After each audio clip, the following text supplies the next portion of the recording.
Is it just me, or am I ready to break into the Numa Numa style video, dancing off to Dragastad and Tay? The Jota song is stuck in my head. I resemble Numa Numa as well, so that helps, but we're here for a wee back pages special the day after the 2-0 victory against Hibs last night on the return of the Scottish Premiership. It is a wonderful feeling right now to be a Celtic fan. Everything is kind of positive. The new signings are gelling in well. Goals from MAEDA, man of the match performance from Rio Hatate. Big smiles all round here.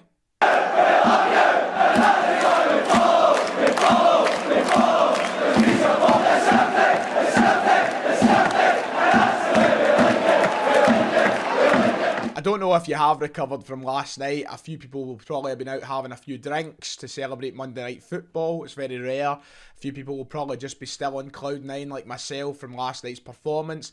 It's good to be back doing YouTube and doing it regularly and doing it with actual things to talk about. So on that note, if you're ready to keep up with us over the next few weeks as we head into a huge, a vital part of the season, please make sure to hit the red subscribe button below. I think we got about 100 subscribers yesterday. That is absolutely massive. Let's keep that going on the road to 32,000. You know what to do. It's down below. Let's get into the back pages. It didn't take long. It did not take long for the headlines to be on this man here. The back pages to be covered by this man here.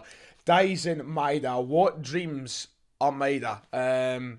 Actually, last night I heard Jerry McCulloch calling him MAEDA, and I don't know if that is the correct pronunciation. If it is, then I've been calling him MAEDA this whole time when it's actually MAEDA, so I'm going to go for MAEDA. I think that is probably the actual pronunciation. It seems about right, so, but there you go. Stealing the back pages after his first game in the country. A goal for him only minutes into the game. Him and Hatate last night were absolutely stupendous. Look, I done my 3 things we learned, my match review video last night after the game. If you haven't seen it and you want to see me wax lyrical on those guys, then you know where to go to find it.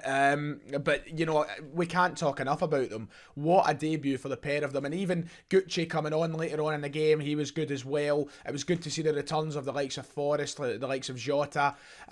Overall, I was just buzzing with everything last night, but those two in particular, Hatate and MAEDA, that is absolutely tremendous. What a way to start your Celtic careers. And I know that we raised this sort of expectation level with the way Kyogo came into the club, the way that Kyogo started at Celtic. We had this expectation, I think, and I said in a video when we signed these guys, let's be careful, let's not go and put too much expectation on them to perform to the level he has. You know, he's came in and set the world alight with his introduction at Celtic. It's not going to be easy for these guys to follow them, but after one game, it's absolutely tremendous. And I'm loving the patter that's coming alongside it. I'm loving seeing all the Japanese teams tweeting for their former players, all the Japanese fans who were on my video last night asking what I thought of them. And, you know, I'm just loving the fact that we're bringing these stars over from Japan, giving them this platform to show how talented they are.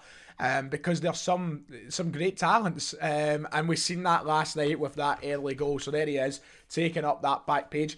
Ange Postecoglou insists the new Japanese heroes and returning stars will ensure Celtic cope without croaked Kyogo Furuhashi. The Parkhead boss was thrilled after his team made light of the absence of their talismanic top scorer to dismiss Hibs. Attacker Dyson MAEDA bagged a goal within 4 minutes of his debut, while compatriot Rio Hatate produced a man-of-the-match show in midfield. With Jota, Forrest and Georgios Giakoumakis back from injury, plus Yosuke Ideguchi getting a debut, there was no hassles without Kyogo, who's facing a spell on the sidelines. Of course, we know that Kyogo is going to be out for a little bit. We've not been given an exact date, an exact length of time of how long he'll be away. I'm assuming that it's going to be a couple of weeks or so, at least. But we've got someone like MAEDA who's coming in here and going to hopefully fill that void with goals, with pace, with pressing. And I'm not going to throw Kyogo to the curb or nothing, absolutely not, but everything that Ange Postecoglou says and the quotes that we'll get on to is really, I think, how we'll feel as Celtic fans. You know, we want Kyogo back, we want him back in the team. He is our star striker, he is our main man, but we now have someone who can hopefully and confidently fill that void and fill that gap of Kyogo not being there. We've seen, of course, a couple of months ago he was away with injury right before the cup final. He came back in time, just in time for the cup final. We had that missing link in there. We didn't have someone to fill that position. Ayeti wasn't good enough. We were playing the likes of Mikey Johnston, the likes of Liela Bada, wingers through the middle of the park, which is not what you want to do. But now we have someone who is a goal scorer. We actually have someone who was top goal scorer in Japan last season, and someone who only took 4 minutes to get their first goal as a Celtic player. You know, it could be worse right now at Celtic Football Club. We have someone who's going to come in here and arguably make as big a headline as what Kyogo has in his introduction to life at Celtic. So to touch on what Ange Postecoglou said after the match, he said, "Don't get me wrong, I would much rather that Kyogo was available and playing. He's been outstanding, a star. But the whole idea going into the January window was we needed a stronger squad. At the back end of the first half of the season, we did really well, but we were running on fumes. We got ourselves through that, but we couldn't do that again. Hopefully, getting the new guys in and also getting new guys back from injury will enable us now to rotate the squad and get us going. That's important to us." One thing we need to touch on about last night, and as it's kind of alluded to there in that quotation from the manager, was the improvement in our depth. The bench. Wasn't that a joy to behold itself? Look, we can talk about seeing those names in the starting lineup, and that bench, that was a bench. That was substitutes. We have been, as Ange is saying, running on fumes. We have been very light. You look at the bench before the winter break and it was awful. You didn't have players who could change a game. We were looking at options like Origide, Shaw, Scales. Defensive options mainly, a couple of goalkeepers. We had no one who could come on and change the course of a game. You remember that game against St Mirren, for example. And we just, if you try and think to the subs we made in that game, I think it was like, I remember Shaw coming on, I think Scales came on. It was, you know, what you might do with that. You can't go and chase a game. You can't go and win a game when you're making substitutes like that and you don't have quality and depth. When that team was announced last night at quarter to 7, what is it? Quarter to 7? Is that right? Yeah, quarter to 7. When the team was announced then, we all jumped to that bench and we were all saying the same thing. That is what you call a bench. You had options on there. You had Yakimakis, who was the top scorer in the Dutch Eredivisie last season. You had Jota, who's Jota. You had Ideguchi on there. You had your defensive options. You had a goalkeeper. You had players who can come on and change the course of a game. You had Mikey Johnson, who's Mikey Johnson, but it was a much stronger bench, and it's only going to get stronger when we see the likes of Kyogo Furuhashi and David Turnbull return to the squad. We're going to have a real dilemma as to who starts games, who makes the bench. That's the position you want to be in as a football club. You don't want to be in that position where you're having to call up boys from the B team and you're having to rely on players like Owen Moffat maybe making an impact, strengthening that word maybe there. You're having a situation when this team is fully fit and got depth and numbers, you're trying to pick who gets on the bench. That's the position you want to be in as a football club. And that's what I look forward to seeing over the coming months. It looks as though the January window is probably done for Celtic, but if there is something extraordinary that comes up, like Mr. Postecoglou said, then we could add even more depth to that bench. But right now, we're in a far better position, and he's nailing the head stuff there. You know, the last sort of section before the break was difficult with the numbers we had, but now we're in a really good position. So a lot of great things about Hatate and MAEDA in here. You know, it's very, very good to see everybody ranting and raving about them, because my goodness God almighty, what an introduction to life at Celtic. A lot of articles in here. There's one about actually Liam Shaw and his loan move to Motherwell. Liam Shaw looks up to Callum McGregor every day in training and admits he'd love to follow the skipper's path into the Celtic first team.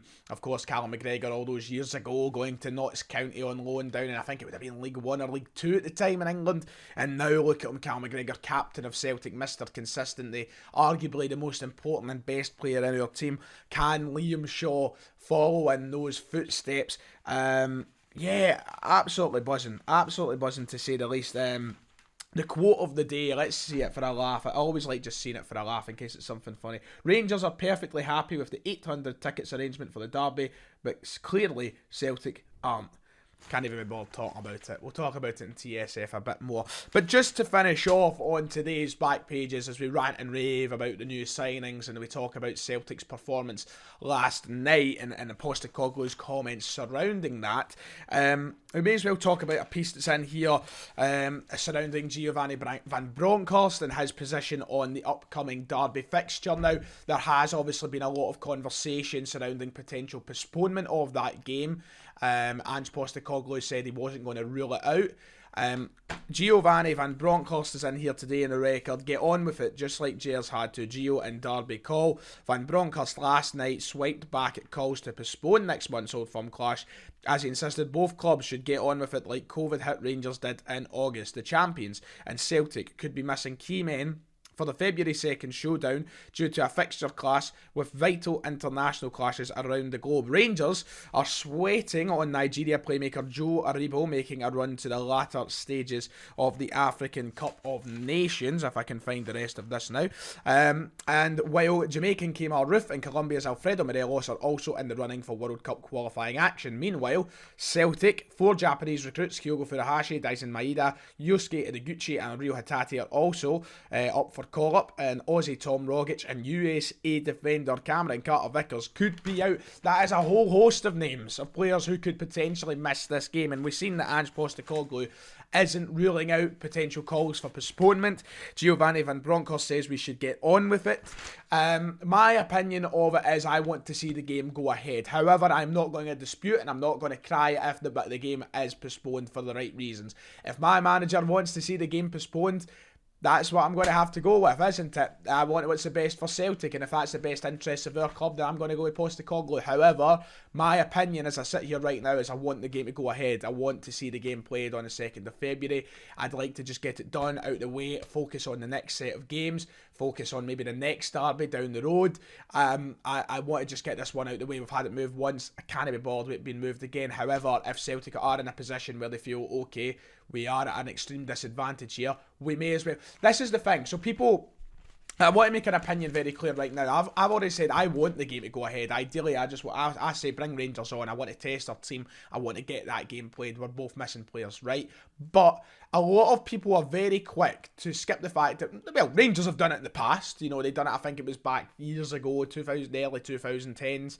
I think they had games moved or whatever because of international games or something. I was looking at it the other night. So, number one, it's hypocritical.